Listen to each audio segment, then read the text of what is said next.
What's up? Episode number 14. What's up, Daleton? What's going down, Daniel? What's up, man? So, finally got live, finally got everything situated. Cool. Finally got the settings right. Yeah. Everything should be working fine. Okay. Sound should be on. Everything's good. Yeah, I like how this mic got my voice on like I got bass. So tonight you were playing tonight, playing drums. Oh, yeah. And where were you playing at? Nah, I was playing Georgia Brown. Georgia Brown. Yes, sir. Georgia Brown, downtown Houston? It was downtown. Yeah. Yeah, that's what I was looking around. I was like, yeah, it's downtown. And what was who was playing? Or you were playing with a group, or you're playing, because you played drums, so you were playing, who were you playing with? Two really, really great jazz musicians in town. Tim Ruiz and Jose Miguel Umal. Nice. Yes, piano and bass. Piano and bass. So it was a good mix tonight. Yes. Nice mix, huh? Yeah, it's very nice. Nice. Yeah, we enjoy it. Yes, sir. How long was your session? How long was the session for? Session only lasted about, it was supposed to be an hour and a half. They asked us to play a little longer. So it was like close to 2 hours. Nice. Is that group you normally play with, or you play with like normally another group? These guys I played with forever. Like when I first came out of high school, yeah, it was like basically 10. Jose Miguel, I kind of started playing with later on, but me and Tim, yeah, we're no strangers to each other. We've been playing in the city together. Right. Yeah, we're basically brothers. It's been some fun. Yeah, because you were telling me these guys, you actually went to HSPBA with them. Oh yeah. Yeah. So yeah, these guys they're trained up from good schools. As you were saying, HSPBA, Houston High School for the Performing and Visual Arts, and yeah, man, it's good. It's good to be out and still being able to do what we love, and it means a lot when we can come back around to the holidays after COVID and going through all this and that, and, still being able to maintain, enjoy these. Well, yeah, because right now I feel right now everybody's going towards live music. Yeah. For the people that really appreciate live music, ever since COVID happened, that kind of killed the whole live music scene. Mm-hmm. And then now everybody's just dying for it. Because actually, the next thing is to have you and have your group over here and have them play on our first annual patio jam. But of course, that's all in time. Still, I'm getting everything together. This studio, I'm still getting everything put together on the studio, whatnot. So, of course, that all takes time. Yeah, dude, I thoroughly enjoyed getting the chance to play for your mom's party. That was fun. Yeah. Oh yeah. Because we actually did that. You actually played during the pandemic. Yeah. So that was kind of cool. We threw down. Yeah, y'all threw down. Yeah, that was pretty cool. Yeah, I remember that. Yeah.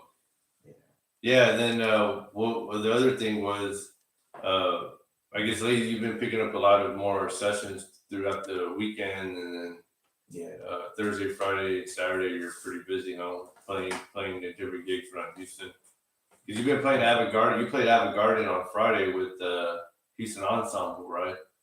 I did. No, actually, I did not. Not this past. Well, not this, but you have before. You've been playing with them. With the Houston Ensemble, right? Oh yeah. It was a great time out there. Avant-Garde does a lot. Yeah, they're a big supporter on live music on the back patio as well. Yes. And they do a lot of things back there as well. Yes. It's a very it's a heavily arts supported venue out now. And then, like I said on that, and it also goes back to a lot of guys and girls performers are from HSPBA. They used to, you know, 'cause you all went to school together, and then you're still all very local and in the scene there for Houston. I guess the music scene. You still keep the live music scene going, right? Obviously, as long as I've known you, I mean, you played from Sambuca downtown. You played Abbott Garden. You played, I don't know, you played all over Houston. You played Museum of Fine Arts. I know you played a lot of different places. Yeah, I mean, it's more so about like I was saying before, being able to kind of stay current, you know, as possible. You know, you just kind of have to stay brushed up on your reading, your rudiments, whatever your fundamentals are. Also, stay current. Like, go check out, you know, the newest thing that's happening. You know, go check out. You know, continue to work on all the old stuff that you were doing. Right. Go check out the newer cats. That's something that I need to get back into. Like, I haven't done that in a while. Which is what? Just What like, exactly? go dig into some of this new shit. Like, it's because it's some good stuff. But what's so new about it?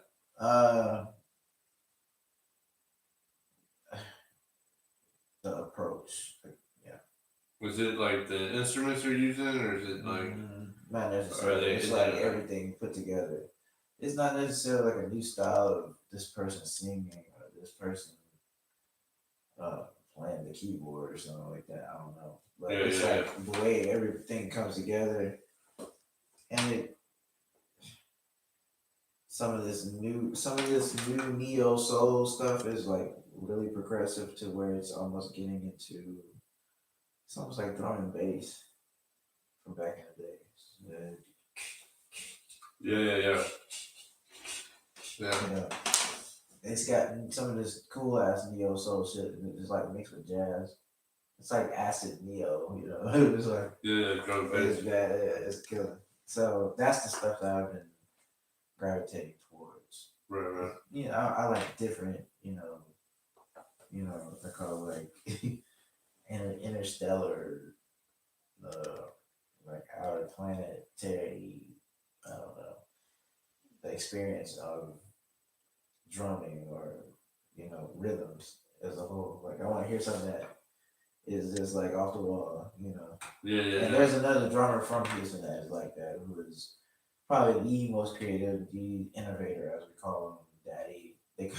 His nickname is literally the daddy of the drummers, basically. Like, his name is Chris Dave. Right. Really great drummer. Grew up listening to him for a long time. A lot of drummers try to kind of copy what he does. I don't know. I never tried to copy what he did or does because he's still playing. Yeah, right. But I think subconsciously play that stuff because me and a friend of mine used to always play a lot of his, like, the way he is. Like, he just grew up like almost like how Kobe was obsessed with Jordan. You know, not obsessed, but you're just working on it so much that it just becomes like. Is he younger than you or is he older than you? Oh no, yeah, Chris is older. Oh wow. Yeah, he went to HSPBA in the early '90s, like '92. So he's still out there playing? Yeah. Oh yeah. Yeah. Wow. Yeah, he's in New York. Like, a lot of those cats, they're in New York. Yeah. You know. But he goes back and forth or what? Yeah, because he lives in Houston now, I believe. Yeah. Yes. So back here, got married and everything. Congratulations to them. It's good to see. I like to see those type of caliber musicians move back to Houston. Right. I mean, it does mean a lot to the community because, you know, if they're supposed to be the representation of the city, why not be in the city sometimes? I don't know if that makes sense. It's like you. No, I would say it's like almost relative to like I hate when people fucking like, oh yeah, like I'm a New England fan and they're living here in Houston and they're fucking paying taxes or working here in Houston and they're like, oh, New England fan, and they wear all this material New England, and they're like, yeah, and then I fucking tell them, I mean, right now I'm mad at the Texans, but I'm just saying. Yeah, me too. But at the same time, I'm like, yo, like, what the fuck, like, why do you go for another team? Like, why not just represent your own city, you know? Yeah. So no, I feel that, but then again, I mean, but I feel like the music scene now in Houston is a little better because the music scene here from the 90s to the 2000s were kind of, and then now a lot of bars now are opening up with the stages now. A lot of bars are having live music. People are liking live music now. People actually want to go to bars and see live music. And actually hear live music and actually see the musicians, you know, interact with them. Yeah. So I don't know. I believe it's going back to that for the people that want to still savor, like I guess the fact of seeing live music. Yeah. But aside from that, I still want to have that. Like I said, I still want to have that patio jam here. Oh yeah, that's totally good. Where we're able to actually have live music and then I'm actually recorded and actually broadcast on YouTube, you know, and then have live music for everybody. And then, you know, I don't know. So anyways, but yeah. So I feel that's what's happening here in the scene of Houston. Hopefully a lot more live music comes out. The other idea is now, hopefully, you know, go maybe farther into maybe going into doing more, just bringing like a band here and have them play.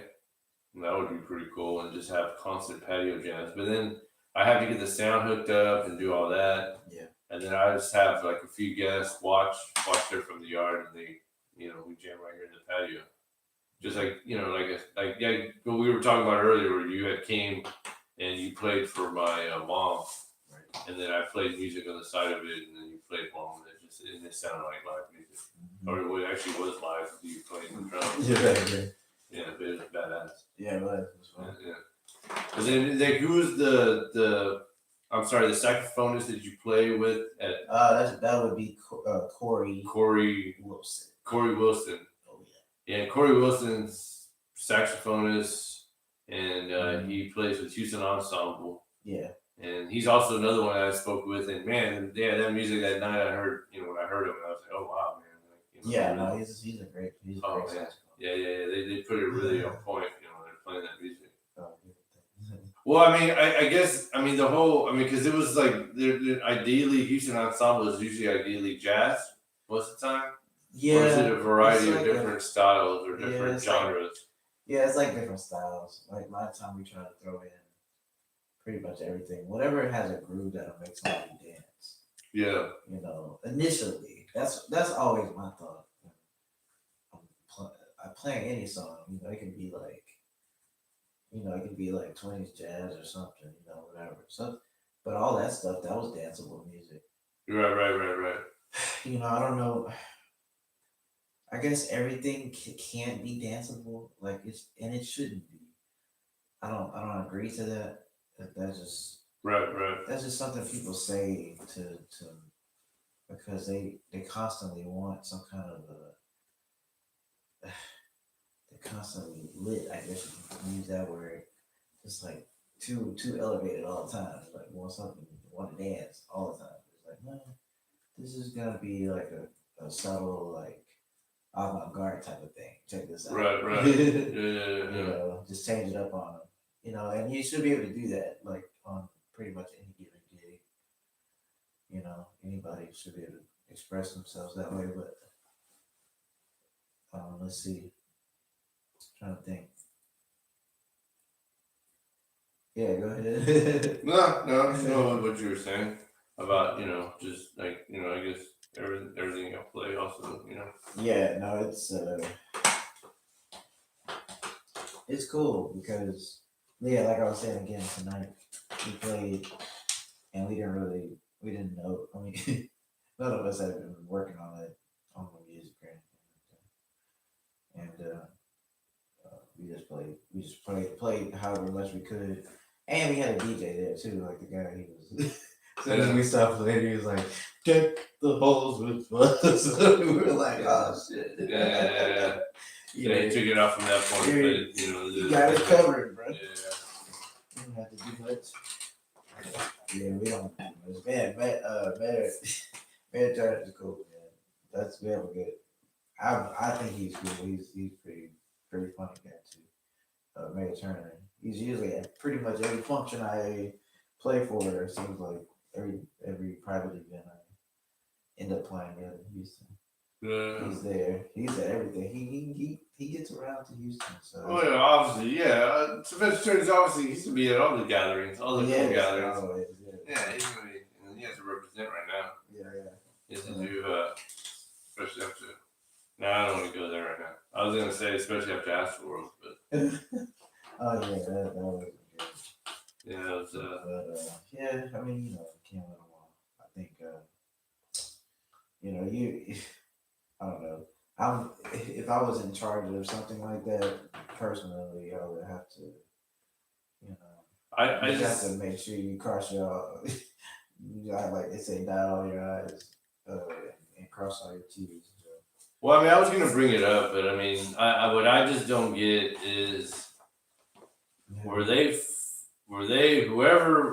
messed up at is making that concert all ages. Astroworld was all ages. That's not making that shit all ages, man. It's like, why the fuck are you making it all ages? That's crazy. And then that's where I feel also like with the way it's going right now, if there was no children that had passed away, and it was just people that got stamped, or I guess or whatever, stomped on or whatever because they were fucking being too crazy, and then everybody was too fucked up or whatever. I don't think they would have made a big deal. I think they would have just made a report. Oh yeah, 4 people died or 8 people died at Astro concert from whatever. I guess but that's not what happened. Children, like 2 kids died. I think. And I'm not sure how many children died. I'm not sure how many kids got hurt. I don't have any numbers. I don't know much. But I do know that there was one child that recently died, and he died like yesterday, and then that fucking sucks because. His dad took him, and when his dad took him with enjoyment of just, hey, I'm gonna take my kid to Astroworld and go see Travis Scott. Took his kid to see Travis Scott. Ended up his kid passed away because his kid got, it was sad. I don't want to go into details on it, but yeah, pretty much, he got lost in the crowd and then displaced, whatever, and then that was it. So then he was in ICU, and then But man, I mean, dude, like, how the hell is that? I would lose my shit if that happened to my child. But I would have to say that I would never have taken him in the first place. Yeah, that's just crazy. So, he would have never seen that entrance. There's Electric Daisy Carnival. Electric, it's pretty much EDM festivals. There's been raves. All galore. Most of the time, there is a lot of overdoses. There's a lot of people that overdose there with X. They overdose with a lot of taking too much Molly. They overdose with just mixing all types of shit. Where they're doing coke, they're doing X, they're doing all types of shit. They're all fucked up. Yeah. So then when they're doing all that, they possibly there's more than a few that pass away at these concerts. Do they ever talk about that? No, because a lot of these are adults that are going to these concerts. They're going there with their free will. They're paying their money. They're going there. Nobody's forcing these drugs down their throat. Yet again, you got some other ones that do get drugged accidentally, whatever. That does happen. But most of the time, people who are going to Electric Daisy Carnival, who are going to these raves or whatever, they gonna do some shrooms. Yeah, but then again, you got also some experienced people that are actually going, who, they might smoke a little pot, they might go drink a few beers before they go to the concert, maybe they might drink a few more, maybe they might do Molly, maybe they might do some pills, whatever. What I'm saying, my point is that most of the people that go to these concerts are adults, and they know what they're getting themselves into when they go to these concerts, because some of these concerts do get a little crazy. Yeah. Now, is there mosh pits at EDMs or like EDM concerts? I don't think so. Maybe some of them. depending on the type of music. It was like real fast beat jungle type of music. But other than that, there's not really much of it's not really much. Yeah, it's not that crazy. Okay. Now, I don't know what the fuck happened to Astroworld. All I know is a big empty fucking parking lot. They set up a stage, set up some fucking bullshit rides for represent Astroworld. Yeah, They brought in like 50,000 fucking people. Brought in the 50,000 people at $300 a head, and some people ended up fucking, acting wilding out too much. Apparently, from what I heard, the rumor was when Dre came out. But my whole point is, from beginning to end of that whole concert that night, it didn't even make it to the second day. No. But it just sucks because, like I said, some people died. I know Travis Scott. I know he has a good heart. Yeah. Probably at the end of the day, but then again, I don't know. I mean, the dude has a lot of money. So also, I will say that. I hate to say that. Well, all I'm saying is that you can be a little disconnected when you go that far up, and you're that, you can be a little disconnected. So, I mean, I don't know. He might. I would say he is very sincere about how he feels, but then again, at the end of the day, he still has to lay his head down and be like, "Damn, I went ahead and did a concert, and some people died at my concert." Oh yeah, and by the way, 2 kids died, or 1 kid died. I'm sorry, I don't know the numbers then again, but I'm just saying, some people passed away because they came and tried to see me have a good time. I mean, how do you even go about that? That's why people go there. They go there to like forget about the fucked up shit. Yeah. I don't know. I mean, that it was a very unfortunate situation. You got, like you said, you have a concert which the year prior or whatever it was, like 2 years before that prior, he had the same Astroworld concert. And I think it was all ages then too. But I don't know if it was. It was different then. It was like, I remember something happening to where, because it was a lot more organized. I know that much. I remember like there was a little bit of pushing at the gate or whatever, but it was, and that was it. Like after that, it was done. They all got inside. Concert was cool. It was all done. This time it was, I don't know. It's like the culture of, I don't want to blame the younger folk, but it's like the culture is becoming even more skewed. Well, that was another thing. Like the people that all went to Astroworld were all like 15, 16-year-olds. Yeah. A lot of them were like under, like they weren't even 18. Right. These kids apparently they're not even legal to smoke cigarettes, let alone go to a concert and wild out. Yeah. But then they still do shit anyways, especially in Houston. Yeah, they're getting fucked up already. Yeah. So I mean, all I gotta say, I don't think there's one person responsible for these people passing away at the concert, and it's not specifically Travis Scott that's responsible for these people passing away. But I will say that, I don't know. Somebody needs to take responsibility, as in like come across, because like I said, also this is running like the next day. I saw in the newspaper, Tony Busby here in Houston. Yeah, that motherfucker was already jumping on. He's jumping on that. He was already jumping on like lawsuits already. People are already calling him. I mean, people that just bought a ticket probably just say, "Oh yeah, I was in the crowd." Oh yeah. I mean, how do you even prove that shit? I mean, what are you gonna? I mean, you're gonna show your TikTok video. You're gonna show your fucking Snap. And you have proof that I was in there. Oh yeah, I got trampled. Oh yeah, I got traumatized. Oh yeah, I need to get paid. Oh my god, man. And that's what I'm saying. That's the other problem, because then that all that shit that they have to deal with kind of weighs in on what the real basis of it is. It's like, who really fucked up here? Yeah. Who really didn't judge right? Yeah. Because honestly, I still feel like even the amount of officers that had to be there had to be a lot of police officers there. It was close to 400, close to 500 officers that were there.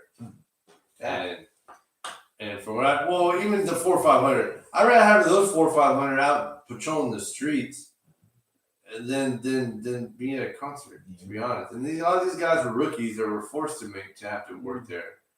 And they were having to work there that night to just control crowds. And then I don't know, man. It's just crazy. But I do know $300 a head. There's over 50,000 people there. Yeah, that's It's over like a $17 million concert altogether. I don't know how much equipment it is. I don't know how much. By the end of the day, the pyrotechnics, all that other shit that they had for to make a show, but I do know it wasn't no $17 million to throw that show. Right. So I know he said that he's gonna give everybody's money back, but that's what insurance is for. Because now I don't know, man. There's just a lot of fucking stupid shit going on during this whole. That's why I've been low, bro.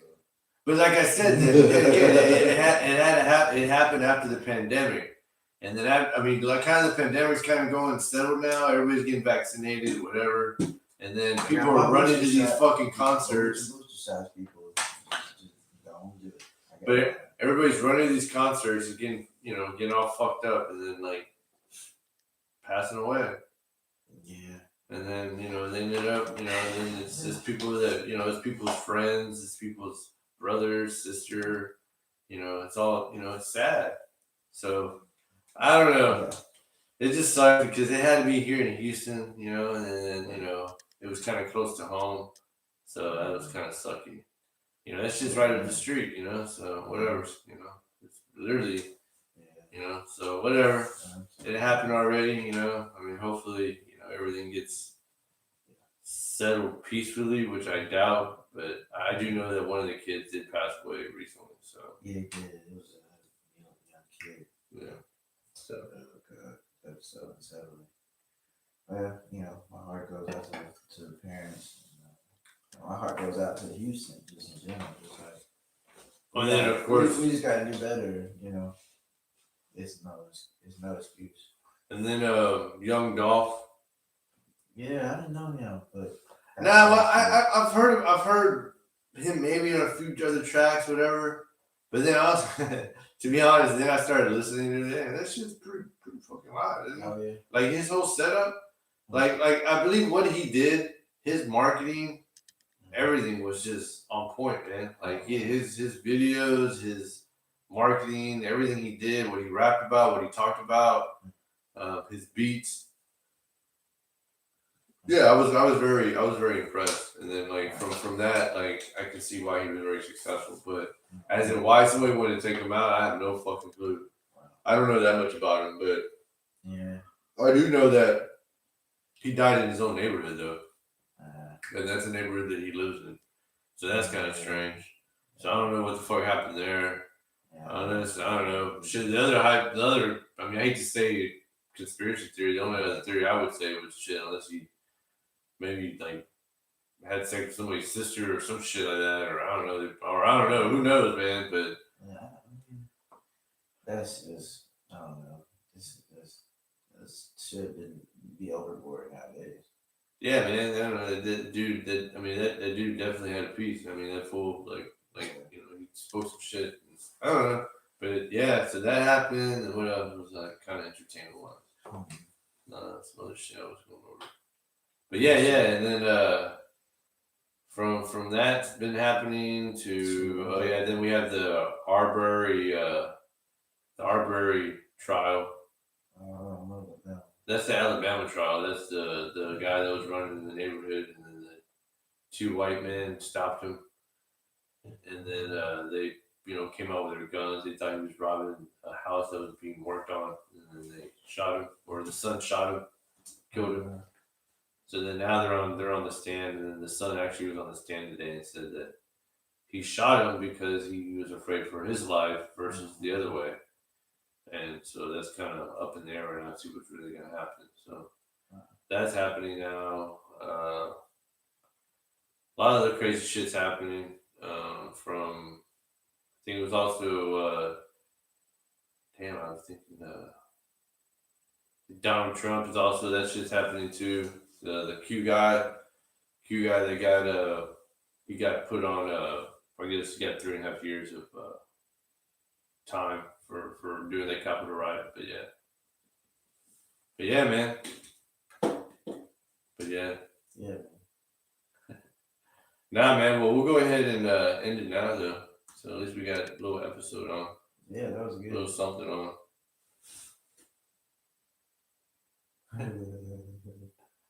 But yeah, some people were actually watching. Oh, cool. Hey, y'all. No, they're watching on the live. Okay. But yeah. That was fun.